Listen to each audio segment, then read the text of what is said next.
Hello, my name is Erica Davis, and I will be recording today's speech. In the audience, we have with us Markel, Keyshawn, Sean, Brianna, Shane. Hello, my name is Sheila Harbert, and today I will be convincing you why the Right to Die Act should be regulated by the federal government and not be decided upon with individual states. To die or not to die? Is that really a question? I mean, sounds more like a statement to me, because a lot of us will have to make that trip one day. Although I'm sure the people at the sound of my voice are not ready to make those travel plans just yet. Well, unfortunately, there are many terminally ill patients and their families who are making that decision right now. But there's a little confusion in those families because they don't know what is legal in their states. They don't know if there's a federal law, they don't know if there's a state law, they really don't know what to do. So in the midst of the stress and other decisions they have to make, now they have to decide if it's legal to do so. And I'll explain a little bit about the confusion. There's a couple of definitions I would like to cover with you. There are different ways that the right to die, or also known as Death with Dignity Act, allows. It covers three different definitions. One is passive euthanasia. That's where a doctor, where you just stop all medical intervention. Remove feeding tubes, oxygen, all of that, and just let the person quietly go away.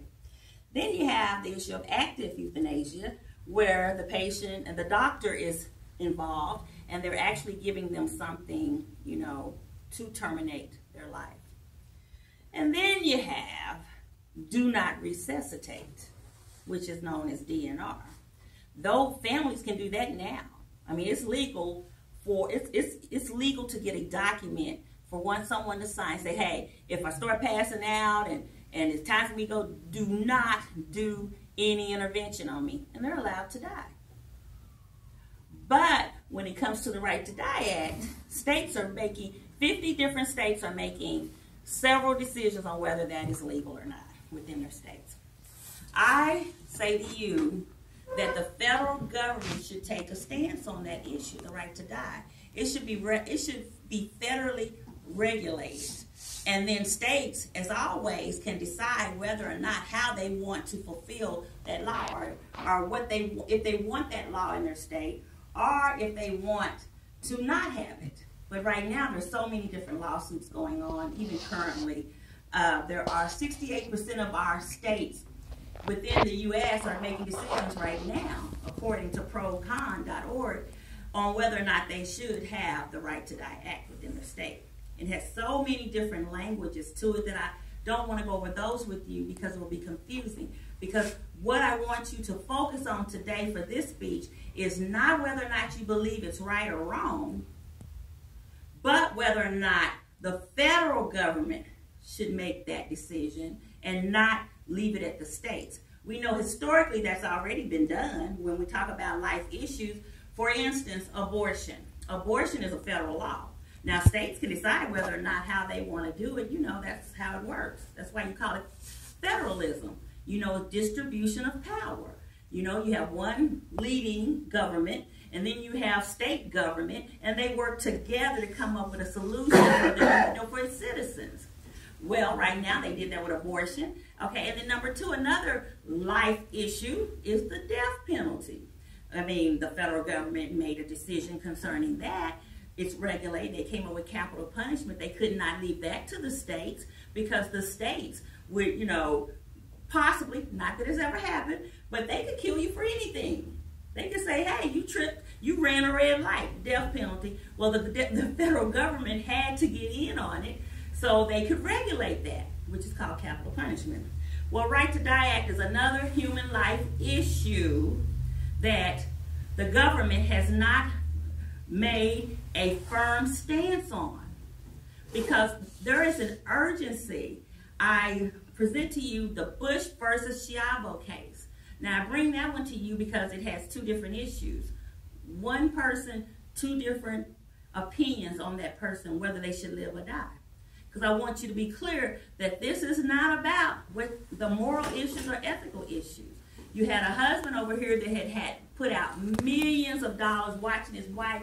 The wife he knew, he didn't see her anymore. She was not the same. So he put out millions of medical and legal fees trying to do what he felt she would have wanted him to do.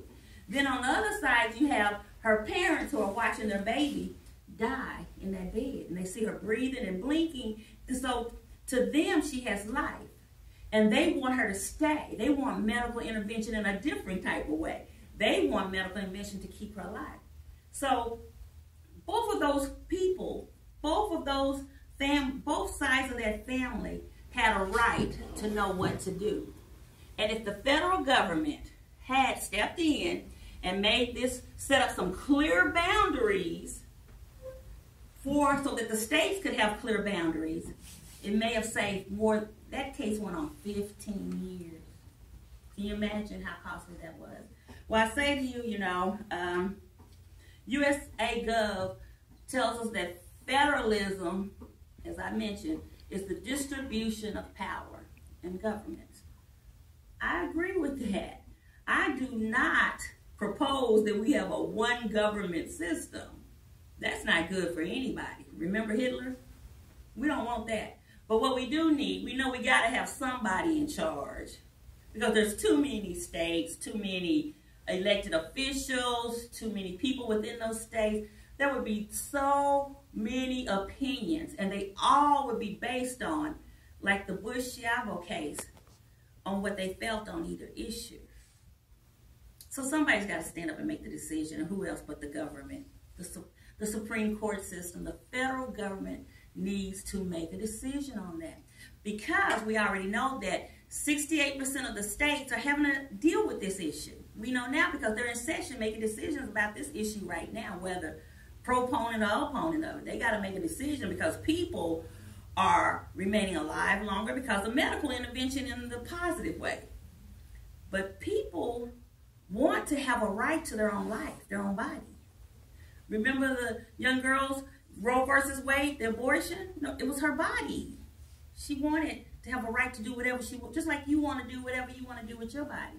So I'm not proposing that the government come in and tell you how to wear your hair, or what color of clothes you should wear, or how you should think, by no means. But what I am saying is that somebody's got to be the big father and make a decision so the children will know, the states will know how to act, what to do. They need the rules, they need the regulations.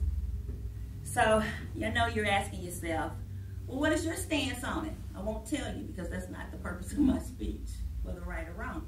But I will tell you why I'm interested in the subject. I'm interested in the subject because of a young girl named Keisha. She was my niece. Keisha died around 3 years ago, maybe 2 to 3 years ago. She had lupus and she was on dialysis. And she was in emotional and physical pain.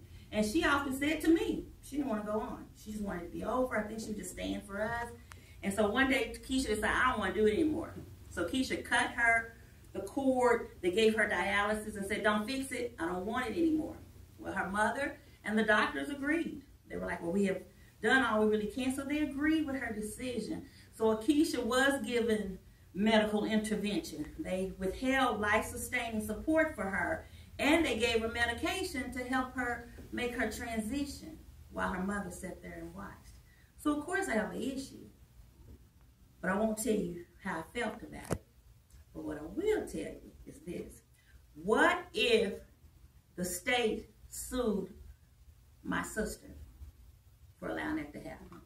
What if the state had said, no, put a port in her and drain and pump her with tubing so she can remain alive, and they are still here to be going on 4 years, she'd still be in that situation? Or what if we as a family said, no, can't happen, let it go? It would have been two sides trying to make a decision, but in the meantime, the person whose body it is sitting there and is not federally regulated, doesn't have a law that she can point to and say, I have a right to die.